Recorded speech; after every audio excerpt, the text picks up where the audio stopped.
Chronique américaine, Valérie Baudouin et Raphaël Jacob sont là pour nous parler, notamment de la visite, Valérie, du président turc Erdogan à la Maison-Blanche. Quel est l'état de la relation avec les États-Unis, enfin, entre lui et M. Trump? Bien, en ce moment, j'ai écouté une partie de leur, pas point de presse, là, mais mail de presse, on s'y habitue, hein, où on est assis dans le bureau ovale et on peut parler à différents journalistes.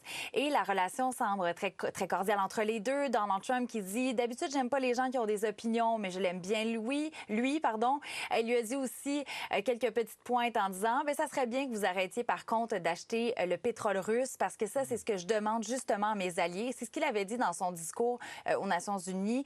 De dire, écoutez, c'est ça l'effort que vous pourriez faire justement pour nous aider, pour aider l'Ukraine à gagner la guerre.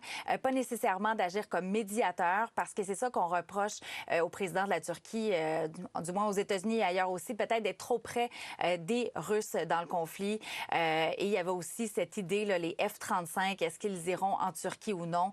Parce qu'encore une fois, c'était en raison de cette proximité avec la Russie. On voulait pas, il y a quelques années, que tout l'aspect technique soit connu des Russes. Mais là, j'écoute Valérie, Raphaël, puis on a comme l'impression que chaque jour, M. Trump s'éloigne de Vladimir Poutine. Est-ce que c'est ce qu'on comprend? C'est ce qu'on comprend jusqu'à temps qu'il se rapproche, avant qu'il se rééloigne, qu'il se rapproche. Écoutez, c'est du n'importe quoi.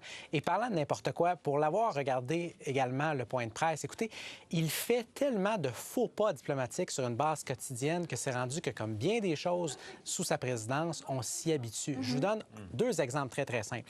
Il commence le point de presse, hein, les premières secondes littéralement, avec M. Erdogan, qui est à ses côtés, en disant que lui, Donald Trump, a été chassé du pouvoir injustement. On connaît un petit peu la chanson, là, après toutes ces années, en 2020, et que pendant son exil, c'est le mot qu'il a utilisé, il est resté ami avec le président turc, qui, lui, plus que n'importe quelle autre personne, sait c'est quoi voler une élection. Alors que M. Erdogan se fait accuser depuis des années d'être un autocrate. Donc ça c'est une chose. Et on a vu le président turc avoir un visage impassible, mais en même temps, on ne pouvait qu'imaginer ce qu'il se disait à l'intérieur. Une chose. Deuxièmement, le président parle du fait ouvertement que ça fait 2000 ans que les Turcs veulent prendre le contrôle de la Syrie et que c'est grâce à Erdogan qu'ils ont réussi. Et il félicite son homologue, alors que clairement, ce n'est pas un but avoué du gouvernement turc actuel. Donc, comme je vous dis, c'est un exemple après l'autre et peut-être un dernier.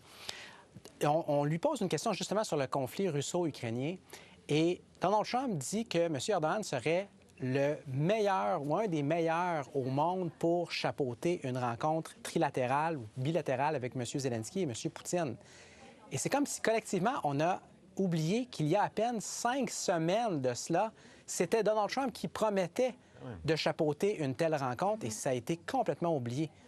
C'est surréaliste. Oui, il faut dire qu'il nous bombarde, il nous inonde d'informations, M. Trump, si bien que le site de nouvelles est comme à l'heure avec lui aussi. Et c'est vrai, mais c'est bien de le rappeler, ce qui s'est passé il n'y a pas si longtemps que ça. Valérie, parlez-moi de M. Comey, James Comey, l'ancien directeur du FBI, qui est dans la mire de la justice américaine. Oui, James Comey, puis ça, c'était une rumeur depuis déjà un bon moment et ça faisait partie de cette vengeance politique, comme on peut la qualifier. Pourquoi? Parce que James Comey était directeur du FBI lorsqu'il y a eu cette enquête, on se souvient, sur l'ingérence russe pendant l'élection de 2016, élection face à Hillary Clinton. On dit qu'il a menti devant des audiences du Congrès et c'est pour cette raison-là qu'il pourrait être arrêté, du moins être accusé.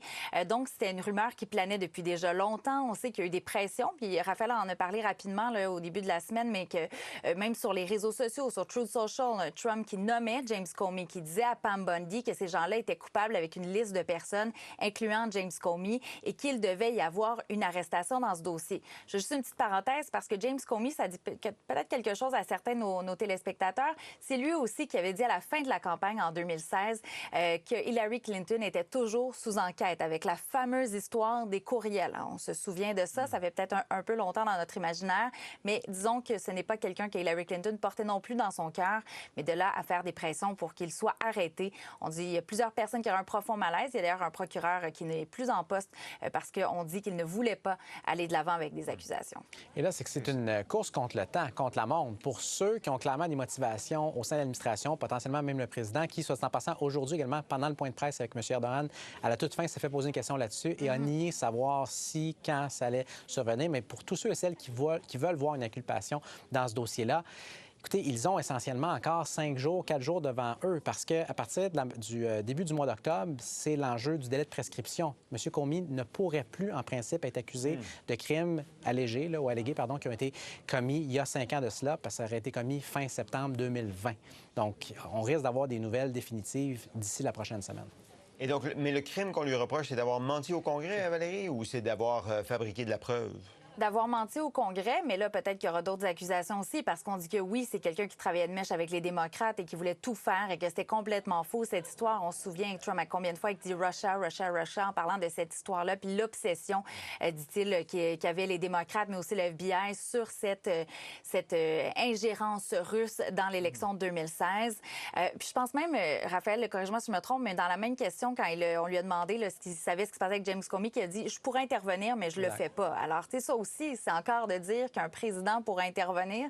Quand non, il y a une séparation entre l'exécutif et le judiciaire. Il faut encore le rappeler. En fait, c'est un double énoncé qui est erroné parce qu'il n'a pas le droit, en principe, de le faire. Et quand il dit qu'il ne le fait pas, il l'a montré devant le monde entier dans les derniers jours qu'il faisait pression sur ses propres procureurs. Donc, encore une fois, surréaliste.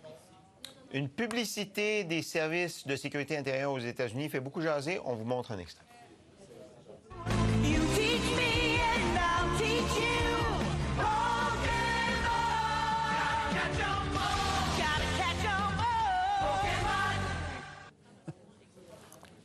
OK. Il faut que vous m'expliquiez, Valérie, c'est l'allusion au Pokémon. En parlant de surréaliste, je pense que le lien est directement là. Bien, c'est encore une fois, puis c'est pas la première fois que la Maison-Blanche veut faire quelque chose de très choquant. Et là, c'est comme si on pouvait dire qu'on collectionne les criminels qui sont arrêtés par ICE, donc l'agence de l'immigration qui s'occupe des expulsions. D'ailleurs, Pokémon, la compagnie qui a dit qu'elle n'était pas contente, on n'a pas utilisé, ils n'ont pas donné les droits pour utiliser la chanson et tout le reste. Alors, peut-être une poursuite à venir. On ne sait pas. On collectionne les migrants comme on collectionne les Pokémon dans le jeu.